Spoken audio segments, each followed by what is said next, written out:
స్తబ్దుడంటే అర్థం ఏంటంటే ఎదురుగా పెద్దవాళ్ళు కనబడ్డా నమస్కరించాలి అనే స్వభావం లేని వాడిని స్తబ్దుడంటారు అన్నారు ఇక్కడ.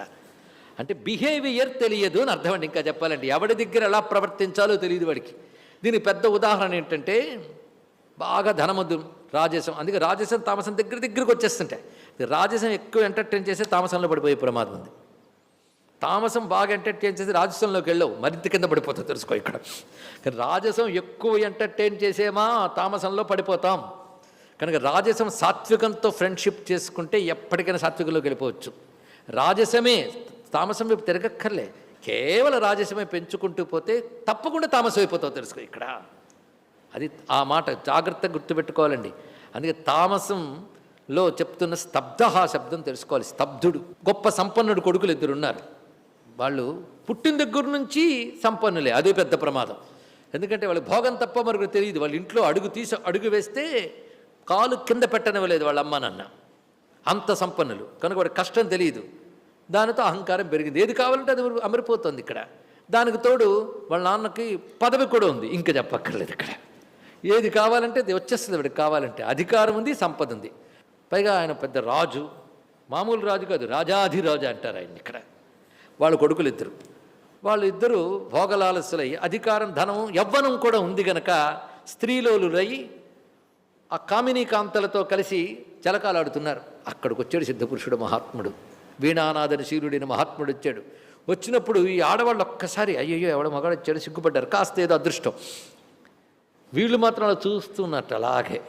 ఆయన వచ్చాడు, తల వంచి నమస్కరించాలి, ఏమీ తెలియలేదు. ఎందుకంటే 3 మతాలు దాని మరో మతం కలిసిందిట, దానికి ఇది కలిసింది. అంటే రాజసం తామసంతో ఫ్రెండ్షిప్ చేసి పక్కా తామసంగా మారిపోయిందండి ఇక్కడ. 3 మతములు, అధికార మతం, యవ్వన మతం, ఐశ్వర్య మతం. దీనితో నిలబడ్డారు ఆయన్ని. ఓరి దుర్మార్గులారు, మనుషుల మానులా అన్నాడు ఆయన ఇక్కడ. అయినా సమాధానం లేదు. మీరు మానులైపోండి అన్నారు. ఇద్దరు మానులై పడ్డారు. వాళ్ళిద్దరూ కుబేరుడు కొడుకులండి. కుబేరుడికి రాజాధిరాజు అని పేరు, అందుకే రాజాది రాజాయ ప్రసహ్య సాగినాయి. వాళ్ళిద్దరూ నలకోబరవని గ్రీవులు. వాళ్ళిద్దరూ పడిపోయారు, మద్ది చెట్లు పడిపోయారు ఇక్కడ. తెలుసుకోండి ఇక్కడ. అది తామసం. అది స్తబ్దత అంటే. ఒక పెద్దవాడు కనబడగానే గౌరవించడం చేత కక్కపోవడం.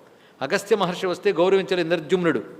ఓరి దుర్మార్గుడా, మనిషివా పశువా అన్నారు ఇక్కడ. పశు లక్షణమే, పశువై పుట్టు, గజేంద్రుడు అయిపోయాడు అని తెలుసుకోండి ఇక్కడ. స్తబ్ధ ఇది. అది మహాత్ములు వచ్చినప్పుడు వాళ్ళ కోసం నువ్వు నమస్కరించుకో, నీ కోసం నువ్వు నమస్కరించుకో. అదే చూసారా, వాడు వచ్చాడు, వాడిని పట్టించుకొని వచ్చేసారా అంటే వాడేం అవమానం ఫీల్ అవ్వడు, నీకు ప్రమాదం తెలుసుకో ఇక్కడ. వాడు చెప్పించాడంటే నీ అదృష్టం. ఎందుకంటే నీకు అన్ని సులక్షణాలు ఉన్నాయి, ఇదొక్క దుర్లక్షణం ఉంది కనుక అది తొందరగా ఒక్క జన్మలో అనుభవించేసి నువ్వు స్వస్థితికి వెళ్ళురా అని చెప్పడమే శాపం. అందుకే నీకు అంత విష్ణుభక్తి ఉంది, అంతా ఉన్నది. కానీ సర్వత్రా విష్ణువుని చూడలేక, ఒక మహాపురుషుడిని ఋషి వచ్చినప్పుడు నారాయణ స్వరూపుని నమస్కరించలేక స్తబ్దుడు ఉన్నావు గనక ఆ స్తబ్దత కలిగిన పశుజన్మ పొందుతో నీ విష్ణుభక్తి అప్పుడు నీకు ముక్తినిస్తుందని చెప్పాడు చూడండి ఇక్కడ. అందుకే స్తబ్ధ అనేది పశు లక్షణం, తామస లక్షణం. కనుక ఇవి కలిగిన తామసి తర్వాత జన్మ ఏంటో దీన్ని బట్టి తెలిసిపోతుంది ఇక్కడ. అయితే చెట్టు, లేకపోతే పశువు, ఇవన్నీ. అందుకే తామసం గురించి ఎందుకు తెలుసుకోవాలంటే అది ఎక్కువ ఎంటర్టైన్ చేస్తే నెక్స్ట్ జన్మ అదే. ఏది జంతువులు. రాజసం బాగా పెరిగిపోతే ఇంకా భయంకరంగా తయారవుతుంది. అందుకే తామసం గురించి ప్రస్తుతం మాట్లాడు. స్తబ్ధ అంటే తెలిసింది. షఠః, షఠక శబ్దానికి శాస్త్రంలో వివిధ సందర్భాల్లో వివిధమైనటువంటి విషయాలు ప్రయోగించారు. ఇక్కడ భాష్యకారులు చెప్పినది మాత్రం షఠః అంటే మాయావి, శక్తి గూహనకారి అన్నారు ఇక్కడ. శక్తి గూహనకారి అంటే ఒళ్ళు దాచుకునేవాడు అన్నాడు ఇక్కడ. దాని తెలుగు అనువాదం కరెక్ట్ అండి. అంటే వాడికి పని చేయగల సమర్థత ఉంది కానీ పని చేయడు, అలాగే ఉంటాడు. అంటే శక్తిని చూపించడు. తామసి కదా, మంటి ముద్దలా పడి ఉంటాడండి వాడు, ఎక్కడికి కదలడు. ఏమండి అక్కడున్న వస్తువు తీసుకోవచ్చు కదా అంటాడు. అంటే అసలే మన బద్ధకాన్ని పెంచడానికి చాలా వస్తువులు వచ్చాయి ఇప్పుడు.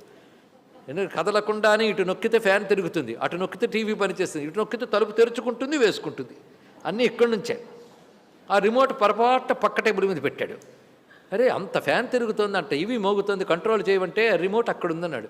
తీసుకోవచ్చు కదా అంటే బద్ధకం లేదు, తెచ్చి అన్నట్టు. వీడిని అంటారండి శఠుడిని, శక్తి గూహనకారి. ఒళ్ళు దాచుకునే వాళ్ళు చాలామంది కనబడతారండి. ఓపిక ఉంటుంది కానీ చేయరు. భగవంతుడిచ్చిన శరీరాన్ని కర్మకు వినియోగించుకోవాలి. ఎన్ని లేవు చేయడానికి శాస్త్రచోదితమైన సత్కర్మలు చెయ్యాలంతే ఇక్కడ. అందుకే వీడికంటే రాజసుడి మేలు అనడానికి కారణం ఏంటంటే వీడు ఒళ్ళు దాచుకోవాలని ఎప్పుడు కోరుకుంటాడు. పరమ బద్ధకం అనమాట, ఏమీ చేయడు. కానీ బద్ధకం పోతే శఠుడు అని. శక్తి గూహనకారి మంచి టైటిల్ అండి ఒళ్ళు దాచుకునే వాళ్ళకి. సంస్కృతం ఉంది కనుక వాడు బిరుదురత్నం అనుకుంటాడు వాడు. సరిపోయింది ఇక్కడ. శక్తి గుహనకారి శఠుడు అంటే మరొకటి మొండి పట్టుదల వాడికి, ఇక్కడ మొండితనం ఇక్కడ, పైగా కబుర్లు. వాడంత గొప్పవాడా, నేను చూపిస్తానని చెప్పి వాదనలోకి దిగుతూ ఉంటాడండి ఇక్కడ. వాడు శక్తి గుహనకారి శఠుడు. ఇక నైష్కృతిక, ఇవన్నీ తామసకు వచ్చే టైటిల్స్. మనం చెప్పుకుంటున్న తామసకర్త గురించి కొంచెమైనా తామసం వదిలితే కానీ ఒక్కటి వినబడుతుంది, అది ఒకటి వచ్చింది ఇక్కడ.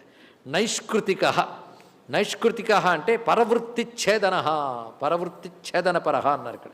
అంటే ఇతరుల వృత్తుల్ని చెడగొడుతుంటాడు వాడు ఇక్కడ.